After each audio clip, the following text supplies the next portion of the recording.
नमस्कार, प्रणाम, सत श्री अकाल। मैं मधु आप सबका स्वागत करती हूँ अपने चैनल मधु सिद्धार्थ ब्लॉग्स में।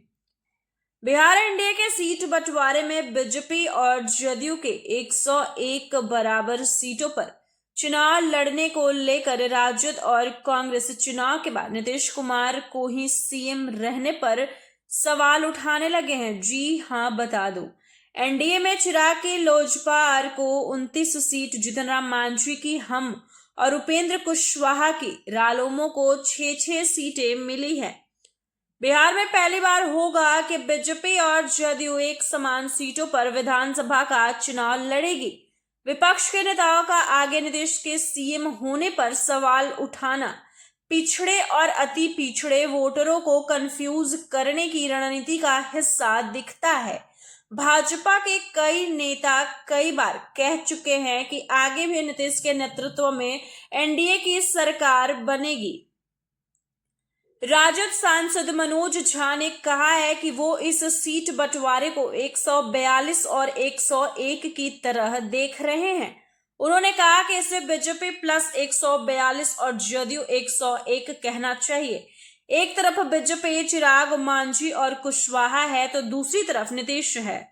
राजद प्रवक्ता ने कहा कि नीतीश के बड़े भाई की भूमिका बहुत सलीके से उन्हीं के लोगों द्वारा नस्तानाबूद कर दी गई है। कांग्रेस नेता और निर्दलीय सांसद पप्पू यादव ने भी सीट बंटवारे के फौरन बाद ट्वीट करके इसे 142 101 का बंटवारा बताया था। पप्पू यादव ने आरोप लगाया था कि नरेंद्र मोदी के हनुमान और बीजेपी के पिछलग्गू जीतन राम मांझी और उपेंद्र कुशवाहा भाजपा के साथ हैं। उन्होंने जदयू के कार्यकारी अध्यक्ष का नाम लेकर कहा था कि संजय झा का मिशन पूरा हो गया है। आरजेडी नेता मृत्युंजय तिवारी ने कहा कि यह स्पष्ट है कि एनडीए के भीतर सब कुछ ठीक नहीं है।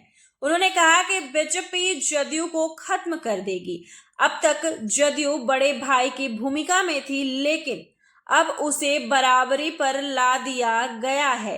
लोकसभा चुनाव में जदयू 16 जबकि बीजेपी 17 सीटों पर लड़ी थी। चुनाव में दोनों ने 12-12 सीटें जीती, जबकि लोजपा ने 5 और हमने 1 सीट जीती थी।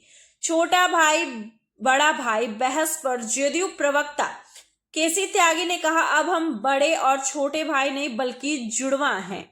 हमारा चेहरा नीतीश है और नतीजे के बाद भी वही मुख्यमंत्री रहेंगे।